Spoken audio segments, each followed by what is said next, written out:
Thank you for clicking on the video. Welcome back to the channel. This is another review for, well, I'm going to do both of them. Episodes 8 and 9 of Grotesquerie. We're going to wrap this on up. Episode 10, I saw was up there too, but I haven't watched it yet. I don't know why this has been such a slow crawl. But it has. I'm ready to wrap it on up though. We're going to start with episode 8, In Dreams. Lois, her daughter, she's teaching a course, she's got all the PhDs, okay? She's curing cancer. She's stopped by a colleague, and they sit and talk over coffee after class. He's also a part of Lois's medical team. I think he might be a therapist or a psychiatrist or something like that. He shares, that Lois had been in that dream state all this time, and they're like using her case, like a case study. He wants to find a way to communicate with coma patients, like through their dreams.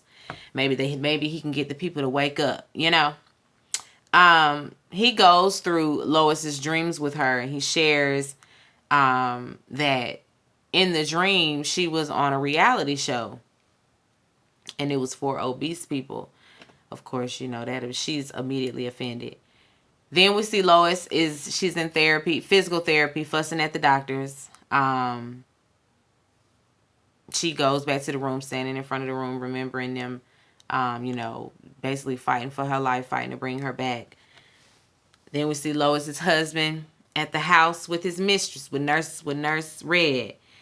She come in there about to cook, and he starts talking about divorce, and she like, don't do all that. I ain't tell you to do all that. Don't be trying to come back. Don't be trying to come over here just because you think I'm going to, somehow stop being your lover because you still married. But because I guess that's not the case for her. She fine with the situation. And he gonna say, I have to because he done, whispered in her ear a few times, go on and die. I wish you died. So, yeah, she knows that he wanted her dead.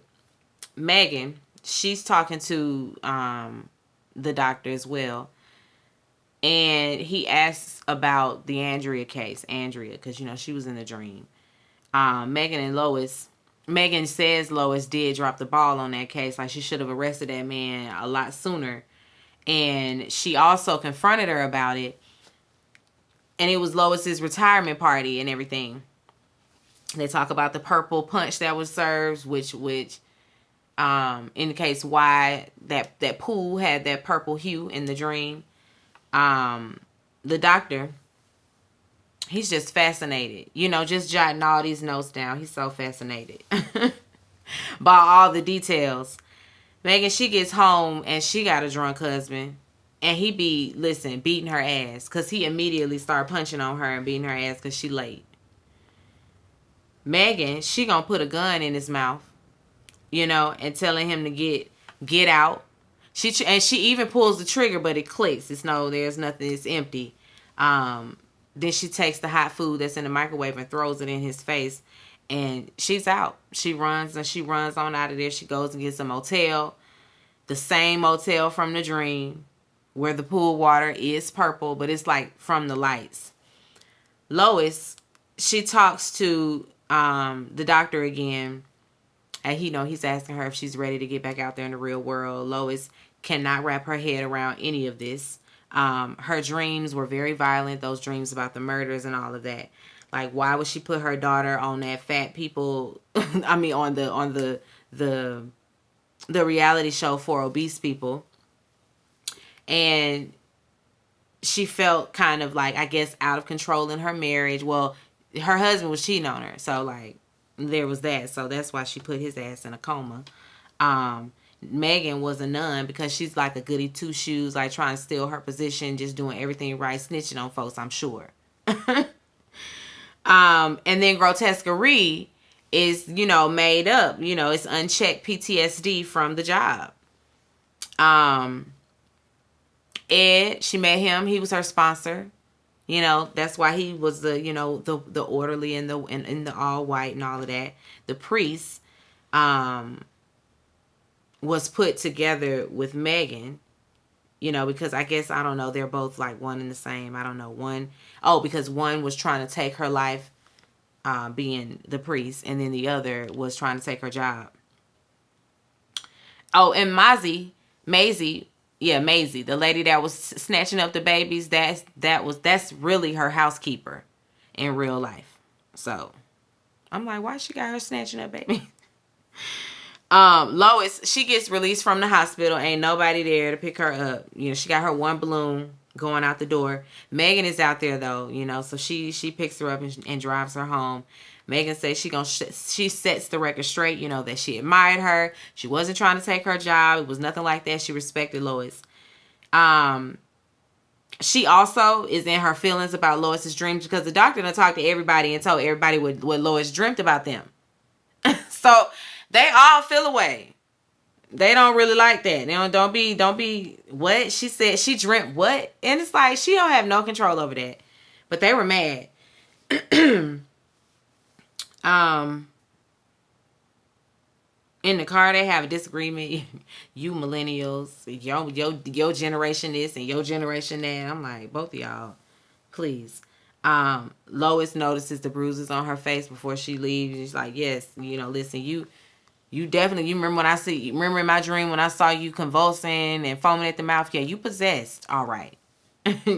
You possessed. All right. You need to go on and break free from that man that's beating your ass.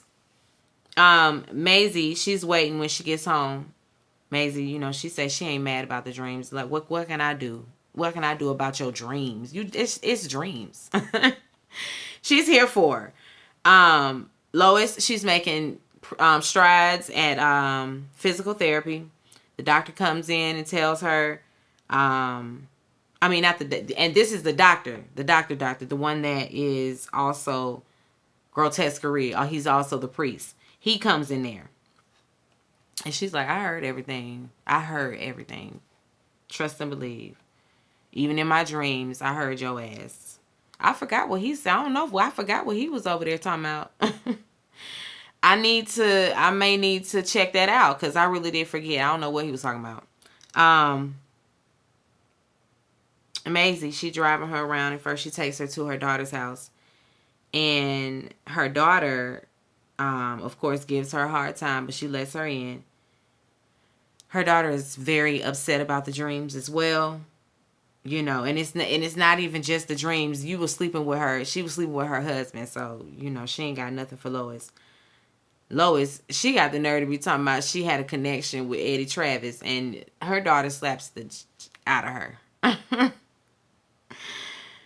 Then she continues on, you know, because she don't see it for you. She ain't got nothing for you. Lois just stands there and takes it on the chin, you know, and until she's told to get the fuck out. She get back in the car crying. Maisie like, let's go get some milkshakes.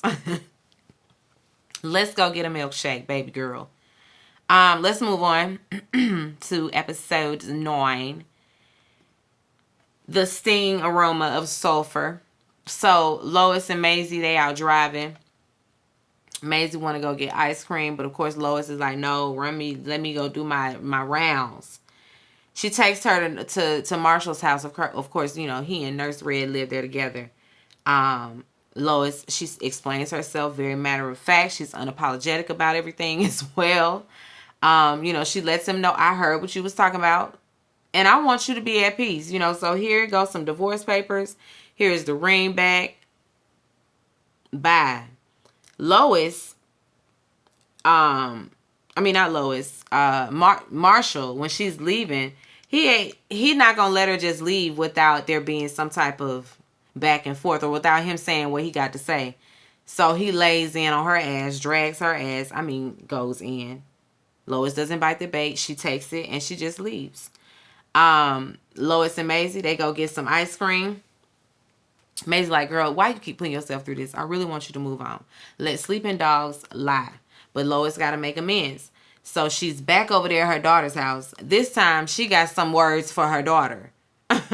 She's like, yeah, I know I did all that, but little girl, you sucked. Okay? She dealt with a lot with that child. She was not an easy child to raise. She made it very hard. So, yes, girl, shit. And then Lois get her slap back. Bye. I'm on my way. Listen, you come find me when you ready to have a real relationship, because that's really all I got. Got time for this bullshit. She head on out. Megan, she gets a call. She got to head to a crime scene. So we see her head out to a crime scene. Lois, she's seeing her therapist again. He's explaining the dreams to her, you know. The man that helped her when they were like in that hazy, like where it looked like the portal of hell had opened up, where all those fires were, that man that helped them, that was her father. And the doctor, she wanted to, you know, get into that, and he like, okay, but let's talk about these murders. Let's talk about these murders, you know, from the dream. He says that he has a colleague that wants to sit in. His name is Dr. Milton. And so he lets the man in, and the man has cerebral palsy, excuse me. And so he's speaking through the computer thing. And he's asking about the dreams and some details from the dreams and everything. He's like, I'm feeling like you are describing things that are going to happen in the future, because these aren't her cases. She saw the future. You know, they are fascinated. They are fascinated. The therapist, we see him in a seminar talking about how the brains are changing and the de-evolution of humanity and all of that. And when we come back, he kind of dials it back. And when Lois is leaving, you know, she tells them she's leaving town. They wish her well. You know, they like Lois. They got a lot of good information, good scientific research out of Lois.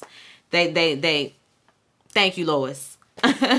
She get home, and Maisie in the kitchen with Nurse Red. Nurse Red done came over. Girl, what do you want? Red says, listen, I don't want that man. Can you take him back? Nope. No take backs.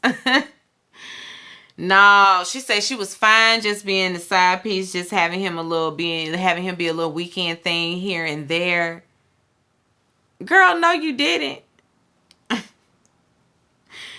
What you call it? She want to go with Lois to Florida. Lois tell her, girl, just break up with him and go on about your business and have your space and your time to be by yourself in silence.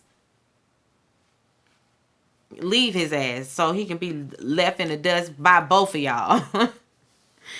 I'm here for that, you know. And you know Nurse Red gonna do it. She like, you know what? I might do that. Send me a postcard from wherever you at, okay, girl? Lois, she's sleeping. She gets a call from Megan. Megan needs her to come to the crime scene. Y'all already know the crime scene is the very first one that Lois was called to in her dream with the family. It's exactly like her dream, but the family is an Asian family. Lois can't believe her eyes. She's, you know, stunned because she done lived this. It's like deja vu. Megan, she need Lois's help. She calling her in the middle of the night. Lois like, girl, I'm not doing this. I retired. I don't do this no more. Don't call me about this. I am not on this case. I can't help you. I can't help you at all. Megan gonna tell her she has to, you know, and she agrees that you know, okay, I'll meet you at your hotel. Megan gives her the sample of that black substance that was found at the scene. You know, the stuff that they couldn't find out what it was, and then they figured that it was brimstone. Lois thinks that somebody might have gotten a hold to like the notes from her dreams, the details and everything, and now they're copying, you know, everything, and they're like playing it out in real time. And then she's like, wait, am I dreaming? Is this a dream? Girl, cut me with this knife, because I just need to see the blood, because I don't know. I just don't know. I don't know what's real and what's not real. She cussed her. She bleeds, you know, so okay. So maybe this is not still, maybe I'm not still dreaming. She goes into the bathroom to check it out. And Megan's husband busts through the room. He done found her and starts throwing her around the hotel room. Lois can hear it. So she go grab a shotgun. I mean, it's not a shotgun. But she go grab a gun.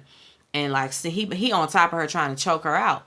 She sneak up on him like, get the fuck up, get up off of her and break damn now. And Lois got the gun up and he's like, bitch, you ain't gonna do shit. She puts it in his mouth. Then she takes it out and steps back. You ain't gonna do shit. She blow his head off. Well, no, she don't blow it out, but she put one right between the eyes and said, "Want a bet? Want a bet, bitch?" Megan is traumatized. She done slid down the wall and you know, she got blood and brains all over. Poor thing. Yeah, it's like that, Meg. Sorry. Sorry, girl. And that's where episode 9 ends. I gotta wrap up with episode 10, but we'll be back. Let me know how you guys were enjoying the series thus far. It had the shift in it happened a little later than I wanted it to happen. Like maybe by episode 5 we could have realized that she was in a dream sequence, you know. But hey, it ain't mine. So listen, who are I to tell these people how to write their stuff? You know. Anyway, be sure to rate, comment, and subscribe to the channel. It's Call Me Busby, and I'll chat with you later. Peace and light.